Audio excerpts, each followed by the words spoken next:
El día de hoy queremos tocar el tema de la sobrerepresentación para conocimiento de todo el pueblo de México.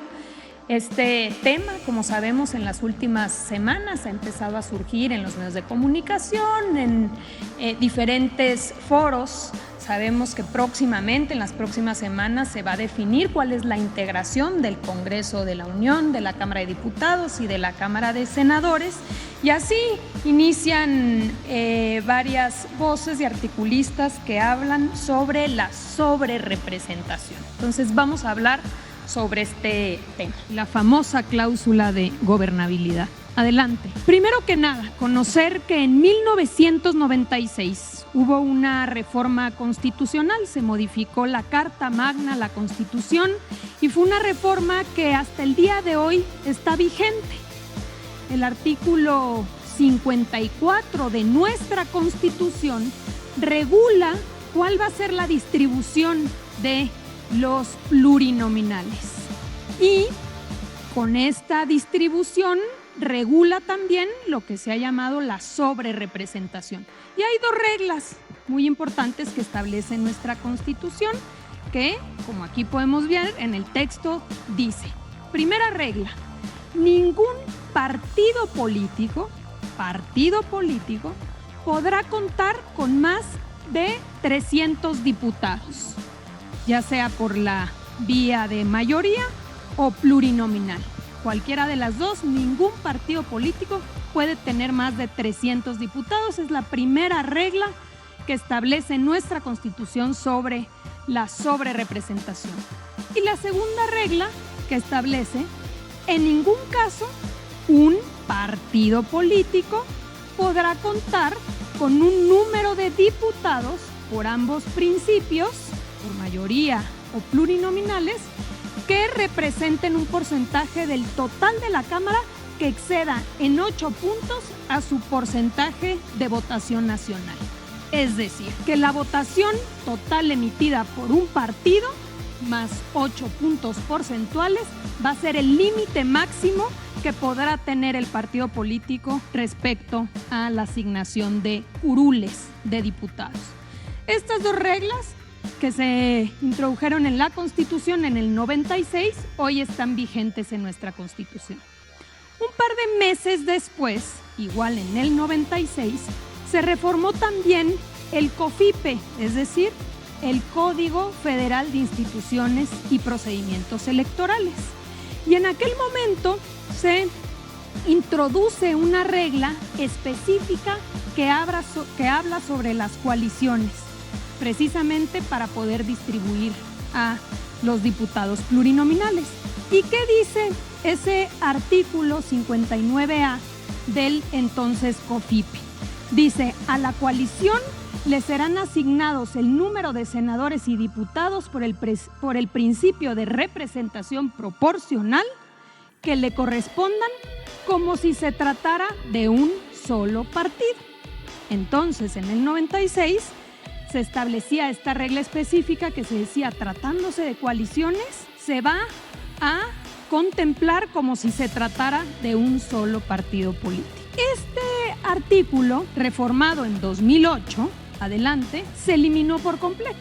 En el 2008, el PAN, el PRI y el Verde Ecologista, por mayoría, eliminaron este párrafo cuarto del artículo 59A, que era la regla sobre las coaliciones.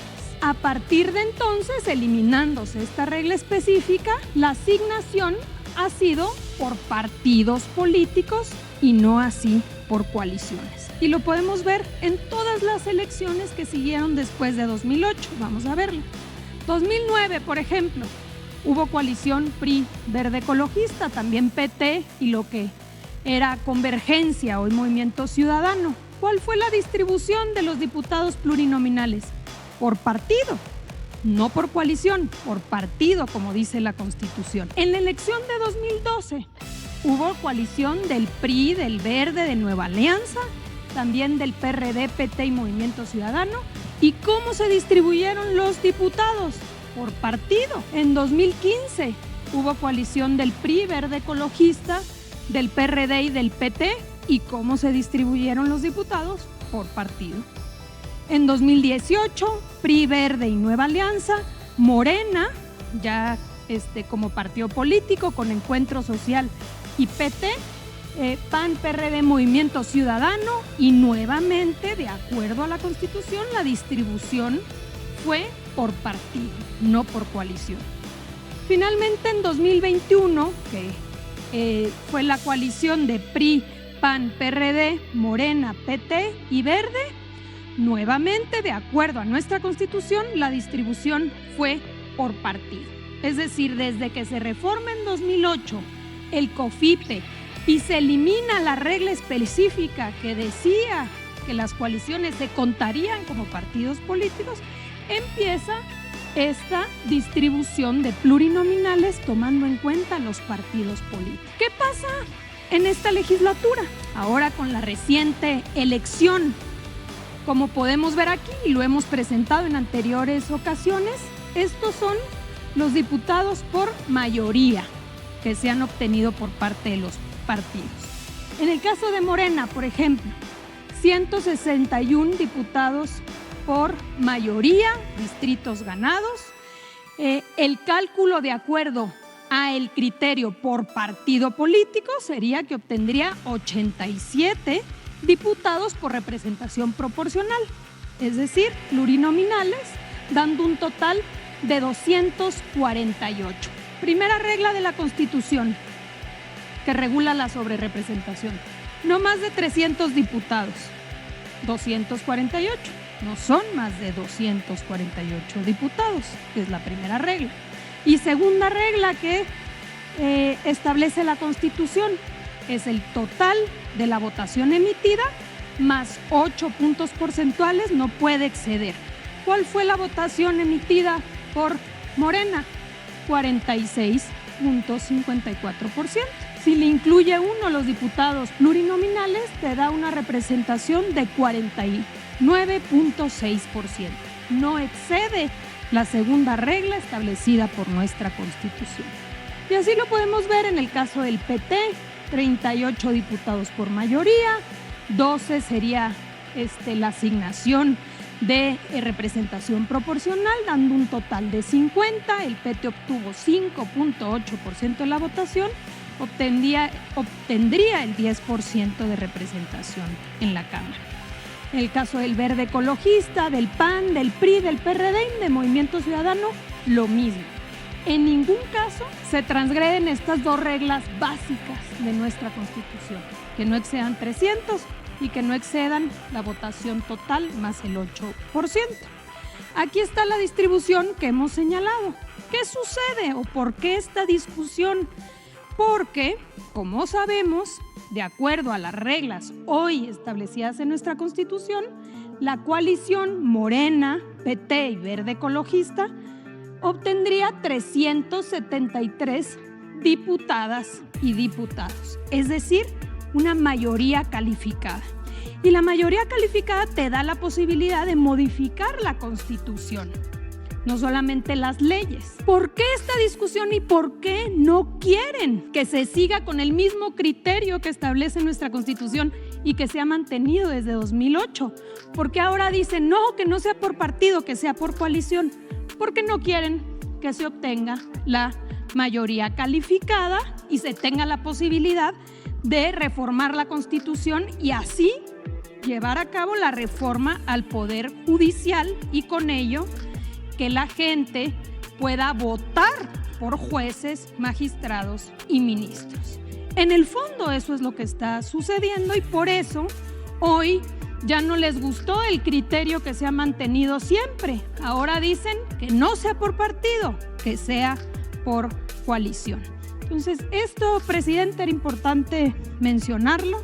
Sería bueno también escuchar a la academia, qué dicen los constitucionalistas respecto a qué dice nuestro texto constitucional y cómo debería ser interpretado ahora que en unas semanas vamos a conocer ya cuál será la distribución definitiva de la Cámara de Diputados y de la Cámara de Senadores. Es cuanto, presidente. Es lo mismo, es la misma regla, pero Aguilar Camín, por ejemplo, ¿no? Se fue de vacaciones y regresó pensando en esto, en que había una sobrerepresentación y que había que combatirla. Y otros adversarios están en lo mismo, pero como aquí lo expuso con mucha claridad Luisa María, sería bueno escuchar a Valadez, a Carvajal, a todos esos sabiondos, ¿no?, constitucionalistas, que cuando se trata de estos asuntos que son muy evidentes, ¿no?, se quedan callados, no se pronuncian. Ahí no hay abajo firmantes y le dejan a Aguilar Camín, que ya ni siquiera sabe de historia, porque cuando una persona, un profesional, un intelectual, se entrega por entero a la mentira, pierde hasta la imaginación y el talento, mucho menos va a saber de derecho constitucional. Entonces es interesante el debate, que se aclare sobre este asunto. Son muy marrulleros, deshonestos, y todo, volvemos a lo mismo, por los intereses, por los privilegios, porque no quieren que los jueces estén al servicio del pueblo, quieren que los jueces, llámense magistrados o ministros, estén al servicio de una minoría, tanto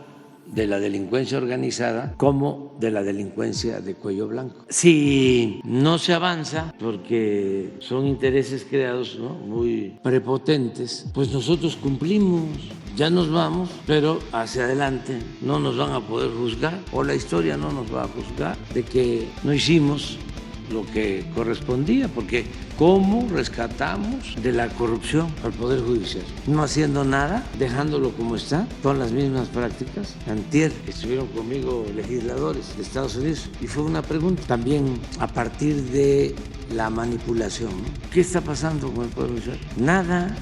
Lo que está pasando es que se busca que los jueces, los magistrados, los ministros sean electos por el pueblo, porque eso es la democracia, y se les está dando la oportunidad a ellos de que participen. Pero acabamos de tratar el tema del narcotráfico. Luego les voy a poner 3 ejemplos de los jueces. Bueno, pues resulta que al señor Caro Quintero, en el gobierno anterior, en la noche de un viernes, ordenan que lo liberen. Eso se llama y se aplica en México desde hace mucho tiempo, lamentablemente, y es parte de las violaciones a la Constitución y la falta de justicia y parte de la corrupción. Eso se le llama sabadazo. Bueno, se libera y les llega la noticia a ustedes, Estados Unidos, al Departamento de Justicia, al Departamento de Estado. ¿Qué hicieron? ¿Cómo? Sí, la DEA y otras agencias. Y a buscar al señor Caro, que también ya grande, en vez de irse a descansar, a esconder y descansar, todo indica que seguía participando y se le volvió a detener. Pero esto lo hace un juez. Hace poco, les comento, el hermano del líder de una organización que seguramente ustedes conocen o han oído hablar de ella, que se llama Jalisco Nueva Generación, el hermano del dirigente, es detenido y un juez ordena que se le libere y se le tiene que dejar en libertad en 24 horas. Y el juez no duerme hasta que sale de la cárcel este señor. Bueno, hace 15 días el hijo de uno de los dirigentes más importantes de la delincuencia en Guanajuato, igual un juez también un sábado ordena que se le libere y está pendiente, no duerme y amenaza a los encargados de la cárcel que si no obedecen la resolución van a ser sancionados. Y los sanciona porque se pasa el tiempo, 1 hora, 2 horas, de lo que él había otorgado como plazo para liberarlo. Creo que los multaron con 25,000 pesos a los de este reclusorio y lo dejaron salir. Entonces ya no les hablé, que era mucho. Es decir, imagínense de que hay jueces que amparan a empresas eléctricas para que se le cobre más por la luz a la gente. Ya no les dije, hay magistrados que no otorgan órdenes de aprehensión a quienes la Fiscalía considera que participaron en crímenes de Estado. Ya no alcancé a decirle, hay ministros que guardan en su escritorio expedientes para que los grandes empresarios y banqueros no paguen impuestos. Entonces, eso es lo que está de por medio. ¿Cuál violación a Estado de Derecho? Si eso no es Estado de Derecho, eso es Estado de chueco, Estado de cohecho. y lo que se busca es resolver ese problema, porque si no, pues va a ser la misma puerta giratoria y lo mismo de siempre, solo castigar al que no tiene con qué comprar su inocencia. El que tiene dinero, como se decía antes en los pueblos, ¿cuándo has visto un costal de dinero en la cárcel?